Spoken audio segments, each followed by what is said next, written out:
Hello everyone मोर अन्य এটা ভিডিওলৈ সকলোকে স্বাগতম জনাইছো আৰু খাব লৈছো টেঙা নিমখ জলকীয়া আৰু মিঠাতেল দি হানি লৈছো একদম ধুনিয়াকে আৰু খাম কলপাতত আৰু এতিয়া খুৱাই কথা আৰু এইফালে আমাৰ দেৱৰাজ মোৰ মূৰৰ ওপৰত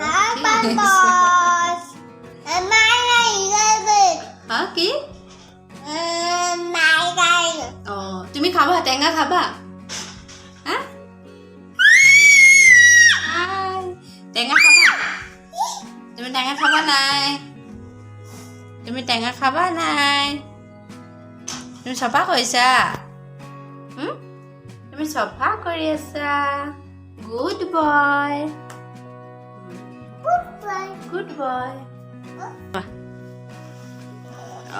পাত লৈ আহিছে অ আমাৰ ধনুৱে খাবলে লোৱা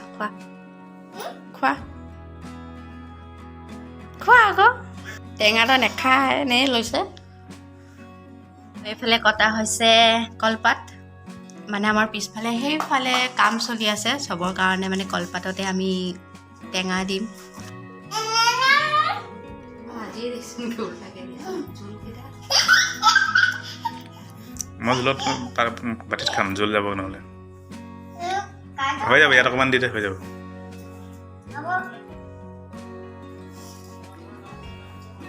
হ'ব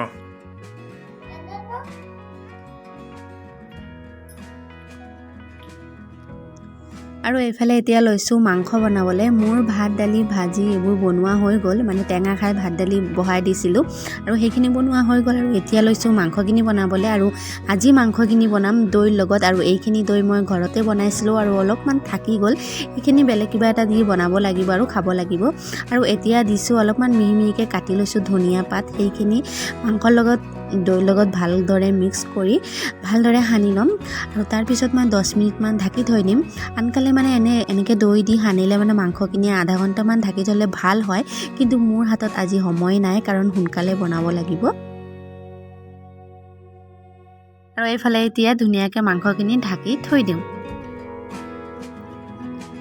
আৰু 10 মিনিটমান হৈ যোৱাৰ পিছত মই কেৰাহী পাতি দিছিলোঁ আৰু মোৰ কেৰাহী গৰম হৈ গ'ল আৰু এতিয়া দি দিছোঁ সৰিয়হ তেল আৰু ইয়াত লগতে দি দিছোঁ অলপমান গোটা মছলা বিশেষ একো নাই তেজপাত লং ইলাচি দালচিনি দুটামান আৰু কাটি লৈছিলোঁ পিঁয়াজ আৰু সেইখিনি এতিয়া দি দিলোঁ আৰু পিঁয়াজখিনি ৰঙচুৱাকৈ ফ্ৰাই কৰি ল'ম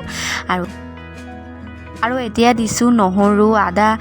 পিঁয়াজ আৰু জলকীয়া দুটামান পেষ্ট কৰি লৈছোঁ সেইখিনি দিলোঁ আৰু কেইটামান নহৰু মই গোটাকৈ দিছোঁ সেইখিনি খাই ভাল লাগে মাংসত দিলে মানে এনেকৈ আৰু মই কেতিয়াবা দিওঁ মানে সেনেকৈ খাওঁ ভাল লাগে আৰু ইয়াতে লগতে মই মছলাখিনি একেলগতে লৈ লৈছোঁ সেইখিনিও দি দিলোঁ আৰু ইয়াত গৰম মছলা হালধি জিৰা ধনিয়া যি মছলা দিব লাগে চব মছলাখিনি একেলগতে লৈ মই তেলতে দি দিলোঁ আৰু সেইখিনি ভালদৰে মই ফ্ৰাই কৰি ল'ম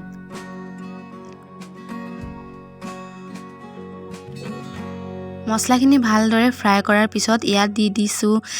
মাংসখিনি যিখিনি মই 10 মিনিটমান ঢাকি থৈছিলোঁ আৰু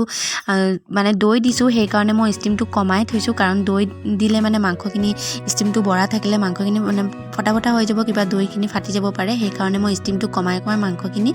অলপ সময়মান ফ্ৰাই কৰিলোঁ ঢাকনি নলগাকৈ তাৰপিছত ঢাকনি লগাই দিলোঁ আৰু এতিয়া মানে ঢাকনি উঠাই চাইছোঁ ধুনীয়াকৈ তেল ওলাই আহিলে মানে মোৰ মছলাখিনি ভালদৰে ফ্ৰাই হ'ল সেইকাৰণে মানে তেলখিনি ওলাই আহিলে আৰু সেইবাবে বুজিব পাৰিছোঁ যে মোৰ মছলাখিনি ভালদৰে ফ্ৰাই হ'ল আৰু এতিয়া দিছোঁ মই আলু আৰু সেইখিনি হ'ল এই বছৰৰ নতুন আলু মানে ঘৰত অনা হ'ল আৰু সেইখিনিয়ে দিব লৈছোঁ মাংসত আৰু মাংসত মানে এনেকৈ ডাঙৰ আলু দিলে ভাল লাগে খাই আমাৰ ঘৰত প্ৰায় ডাঙৰ আলুৱে খাওঁ মাংসত মানে লগত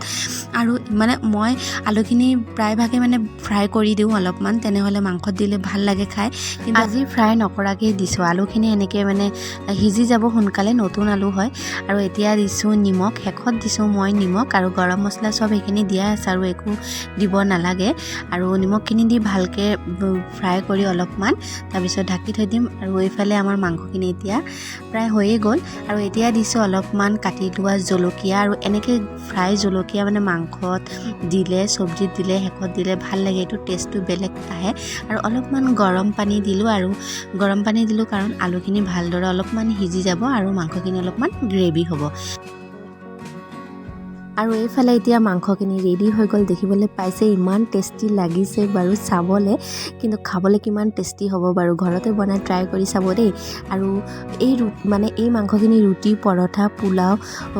চবৰ লগতে ভাল লাগিব খাই কিন্তু মই ভাত দালি বনাইছোঁ উপায় নাই ভাতৰ লগতে ট্ৰাই কৰিব লাগিব খাই আৰু মোৰ ভিডিঅ'টো ভাল লাগিলে লাইক কমেণ্ট আৰু মোৰ চেনেলটো ছাবস্ক্ৰাইব কৰি দিব ধন্যবাদ।